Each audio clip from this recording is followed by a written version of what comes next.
How Donald Trump turned a criminal case into a political weapon. Let me start by saying this clearly. Fraud is a crime, and criminals should be held accountable. But what has happened since this case became national news is no longer about justice. It has become about Donald Trump. Minnesota did not suddenly become corrupt because Donald Trump decided to tweet about it. This investigation did not begin because he discovered something no one else knew. And this fraud was not created by my administration to serve some political agenda. What did happen is that Donald Trump took an ongoing criminal investigation, one that state and federal authorities were already working on, and deliberately turned it into a political spectacle. That is dangerous. When Trump publicly labeled Minnesota as a hub of money laundering, he wasn't helping investigators. He wasn't protecting taxpayers. He was doing what he always does, creating fear, assigning blame, and positioning himself as the lone savior while everyone else is portrayed as either corrupt or incompetent. This fraud case has been under review for years.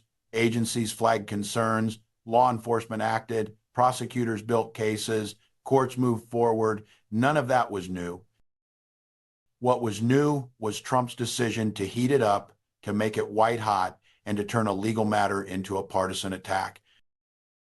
And once Trump did that, the consequences were immediate. Suddenly, complex systems like Medicaid were reduced to slogans. Suddenly, oversight failures were reframed as moral collapse.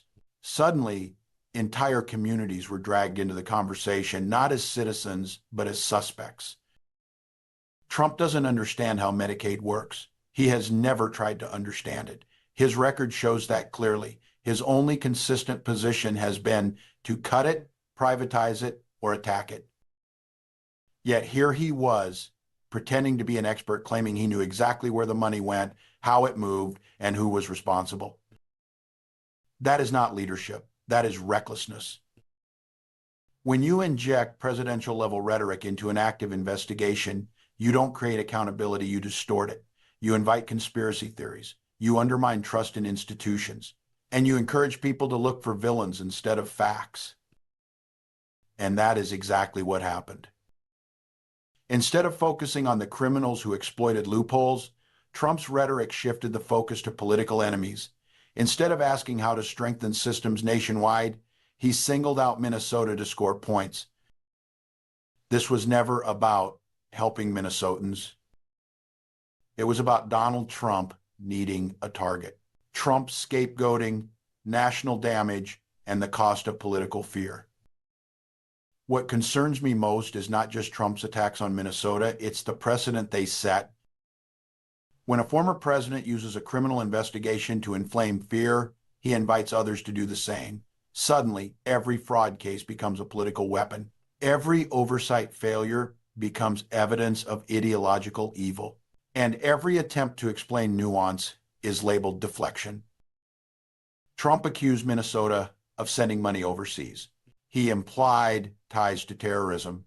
He suggested deliberate corruption without evidence. Those claims were not backed by facts. They were backed by insinuation. And insinuation is Trump's favorite tool. Instead of supporting audits across all states, he attacked one. Instead of strengthening federal oversight, he spread suspicion. Instead of encouraging cooperation with Treasury and DOJ, he politicized enforcement. Ironically, when federal authorities announced expanded financial tracking measures, Trump supporters celebrated it, ignoring the fact that these were the same institutions Trump routinely undermined while in office. You cannot attack government competence for years and then suddenly pretend outrage when systems face strain during a pandemic. Trump's presidency weakened institutions. It hollowed out expertise. It normalized chaos. And now he wants to blame governors for the consequences of that chaos. Some commentators have accused me of playing the race card. That accusation is dishonest. What I said and what I stand by is simple. Crime is committed by individuals, not by races or communities. When Trump's rhetoric encourages people to associate fraud with ethnicity or immigration status, it creates fear instead of justice. And fear is politically useful to him. It always has been.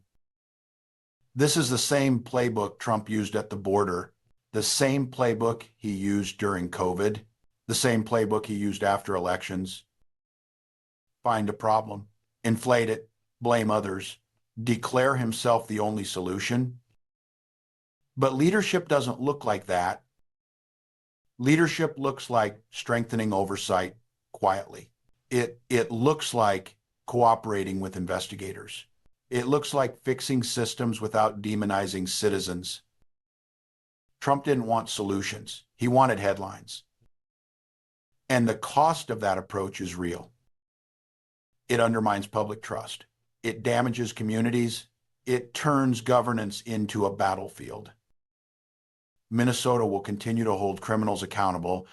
We will continue to reform oversight.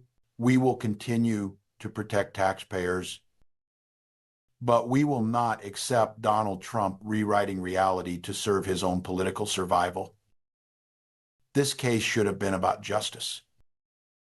Trump made it about himself.